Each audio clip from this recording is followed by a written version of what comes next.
Hi hello నమస్తే, నేను మీ శ్రీలతని. Welcome back to Kalyanshri. ఈరోజు మన వీడియోలో మంచి టేస్టీగా క్రిస్పీగా ఇన్స్టెంట్గా చేసుకోగలిగే బోండాల్ని ఎలా ప్రిపేర్ చేసుకోవాలనో చూపించబోతున్నానండి.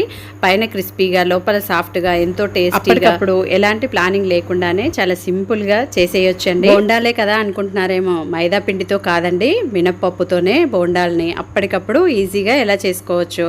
అలాగే మంచి కమ్మనైన చట్నీని కూడా చూపించబోతున్నానండి. మరి ఫస్ట్ టైం కనుక మన ఛానల్ ఎవరైనా చూస్తున్నట్లయితే తప్పకుండా సబ్స్క్రైబ్ చేసుకోండి. వీడియోని స్కిప్ చేయకుండా చివరి వరకు చూసినట్లయితే మీరు కూడా పర్ఫెక్ట్గా చేయగలరు. లైక్ చేయడం అస్సలు మర్చిపోవద్దండి. మరి లేట్ చేయకుండా ఆ ప్రాసెస్ ఏంటో చూసేద్దాం.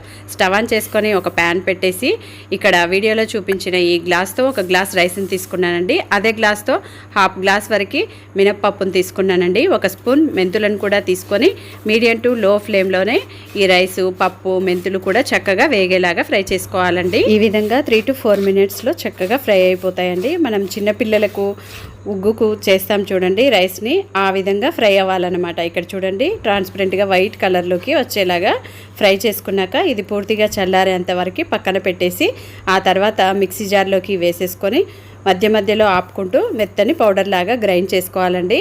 మెత్తగా అంటే మరి ఇక్కడ రైస్ రవ్వలాగానే ఉంటుంది. రవ్వ అనేది మరి రవ్వగా కాకుండా కొంచెం మెత్తని పౌడర్ లాగా గ్రైండ్ చేసుకొని ఇలా చల్లారినాక ఒక గ్లాస్ జార్లోకి వేసేసుకుంటే 2 నుంచి 3 నెలల వరకు స్టోర్ చేసుకోవచ్చండి. ఎక్కువ క్వాంటిటీలో తీసుకొని ఈ విధంగా స్టోర్ చేసుకోవచ్చండి. ఇలా మనకి ఎప్పుడు కావాలంటే అప్పుడు ఇన్స్టెంట్గా ఇలా దోశలు వేసుకోవచ్చు, బోండాలు వేసుకోవచ్చు.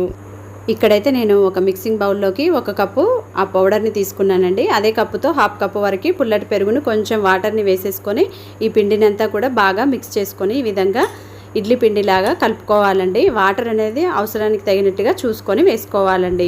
బియ్యం పిండి అనేది వాటర్ని ఎక్కువగా పీల్చుకుంటుంది కాబట్టి ఇలా ఇడ్లీ పిండిలాగా కలుపుకున్నట్లయితే నానేసరికి వాటర్ అనేది బాగా అబ్జర్వ్ చేసుకుంటుందండి. మూత పెట్టేసి ఒక 10 మినిట్స్ పక్కన ఉంచుతున్నాను. ఈలోపు చట్నీని ప్రిపేర్ చేస్తున్నాను. స్టవ్ ఆన్ చేసుకొని ప్యాన్ పెట్టేసి 1 కప్పు పల్లీలను, 1/2 కప్పు పుట్నాలను దోరగా ఫ్రై చేసుకొని మిక్సీ జార్లోకి ట్రాన్స్ఫర్ చేస్తున్నానండి.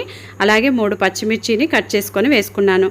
2 వెల్లుల్లిని, టేస్ట్కి సరిపడినంత సాల్ట్ను. చట్నీ అనేది పుల్లగా కమ్మగా ఉండడం కోసం కొంచెం చింతపండును, కొంచెం వాటర్ని యాడ్ చేసుకొని మెత్తని పేస్ట్ లాగా గ్రైండ్ చేసుకొని ఒక బౌల్లోకి ట్రాన్స్ఫర్ చేసేసుకుంటున్నానండి. ఇప్పుడు స్టవ్ ఆన్ చేసుకొని అదే ప్యాన్ పెట్టేసి చట్నీలోకి పోపుని ప్రిపేర్ చేస్తున్నానండి. 1 స్పూన్ ఆయిల్ని వేసి, 1 స్పూన్ పోపు దినుసులను, 1 రెమ్మ కరివేపాకును, చిటికెడంతా ఇంగువని వేసేసి చట్నీలోకి వేసేసుకుంటాం. ఇంతేనండి, కమ్మని చట్నీ రెడీ అయిపోయింది కదా. పిండిని చూసినట్లయితే చక్కగా సెట్ అయిపోయింది కదండి. ఇప్పుడు దీన్ని ఒకసారి బాగా కలుపుకున్న తర్వాత దీనిలోకి టేస్ట్కి సరిపడినంత సాల్ట్ను, కొంచెం వాటర్ని వేసుకొని బాగా కలుపుకోవాలండి.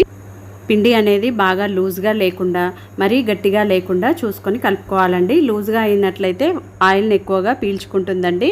గట్టిగా ఉన్నట్లయితే బోండాలు అనేవి డ్రైగా వస్తాయండి. ఇప్పుడు సన్నగా తరిగిన ఉల్లిపాయలు, 2 పచ్చిమిర్చిని, 1 కప్పు ఉల్లిపాయల్ని, గుప్పెడంత కొత్తిమీరను సన్నగా కట్ చేసుకున్నది వేసుకొని ఇందులోకి బాగా మిక్స్ చేసుకుంటున్నానండి. ఇక్కడ ఒక విషయం అండి, మనం పప్పు నానబెట్టి రుబ్బే అంత టైం లేదని చెప్పాం కదండి. అలాగే ఈ పిండిని ఇదే విధంగా నైటే కలిపి పెట్టుకొని మార్నింగ్ బోండాలు వేసేసుకోవచ్చండి. వంట సోడా లేకుండా హెల్దీగానే ప్రిపేర్ చేసుకోవచ్చండి. ఇక్కడ డీప్ ఫ్రైకి సరిపడినంత ఆయిల్ని పెట్టుకొని చిన్న పిండి ముద్దను వేసినట్లయితే చూడండి చక్కగా ఫ్రై అయింది కదా. ఆయిల్ అనేది బాగా హీట్ అయింది. ఇప్పుడు స్టవ్ని మీడియం టు లోలో పెట్టేసి ఈ విధంగా స్లోగా ఆయిల్లోకి పిండిని డ్రాప్ చేసుకుంటూ వేసుకోవాలండి. వేసుకున్న తర్వాత ఒక 2-3 నిమిషాలు అలాగే ఉంచేసి మీడియం టు లో ఫ్లేమ్లోనే వీటిని చక్కగా క్రిస్పీగా ఫ్రై చేసుకోవాలండి. హైలో పెట్టి ఫ్రై చేశారంటే పైన కలర్ వచ్చేస్తుంది కానీ లోపల వరకు సరిగ్గా ఉడకదండి. అందుకని మీడియం టు లో ఫ్లేమ్లోనే వీటిని అటు ఇటు కలుపుకుంటూ చక్కగా ఫ్రై చేసుకోవాలండి. చూడండి చక్కగా ఫ్రై అయిపోయాయి కదా. వీటిని సర్వింగ్ ప్లేట్లోకి తీసుకొని సర్వ్ అవుట్ చేసేసుకుందాం. ఎంతో టేస్టీగా, పైన క్రిస్పీగా, లోపల సాఫ్ట్గా ఇన్స్టెంట్ బోండాల్ని ఎలా ప్రిపేర్ చేసుకోవచ్చో చూశారు కదా. మరి మీకు కూడా నచ్చిందా? మీరు కూడా తప్పకుండా ట్రై చేసి మీకు ఎలా కుదిరిందనేది మంచి ఫీడ్బ్యాక్ను ఇవ్వండి. నచ్చిందా? తప్పకుండా లైక్ చేయండి. ఫ్రెండ్స్కి, రిలేటివ్స్కి షేర్ చేయండి. ఛానల్ని సబ్స్క్రైబ్ చేసుకోవడం అస్సలు మర్చిపోవద్దండి. Thank you for watching. See you next video.